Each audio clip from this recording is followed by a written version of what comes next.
Hello lovelies, today let's make a delicious spicy kanava roast. பேனில் oil add பண்ணிக்கோங்க. அது கூடவே சோம்பு பேலீஸ் போடுங்க. Next ginger garlic paste add பண்ணிக்கோங்க. அதோட ஸ்மெல் போனதும் 2 ஆனியன் ஸ்லைஸ் பண்ணதை ஆட் பண்ணிக்கோங்க.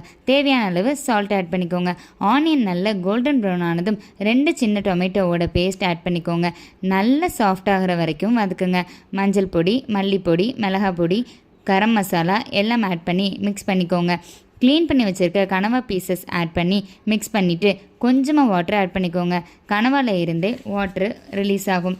கறி லீவ்ஸ் ஆட் பண்ணிவிட்டு லிட்டை க்ளோஸ் பண்ணி சாஃப்ட் ஆகிற வரைக்கும் குக் பண்ணுங்கள். லிட்டு ஓப்பன் பண்ணதும் ரோஸ்ட் ஆகும்போது மசாலா நல்லா ஸ்டிக் ஆகும், ஆயில் ரிலீஸ் ஆகும். இவ்வளோ தாங்க simple spicy kanava roast ready. Rice, chapati, dosa எல்லாத்துக்கும் பர்ஃபெக்டாக சூட் ஆகும். கண்டிப்பாக இந்த ரெசிபியை ட்ரை பண்ணுங்கள். மறக்காமல் நம்ம சேனலை சப்ஸ்கிரைப் பண்ணிக்கோங்க. Until stay tune for more delicious recipes. Bye.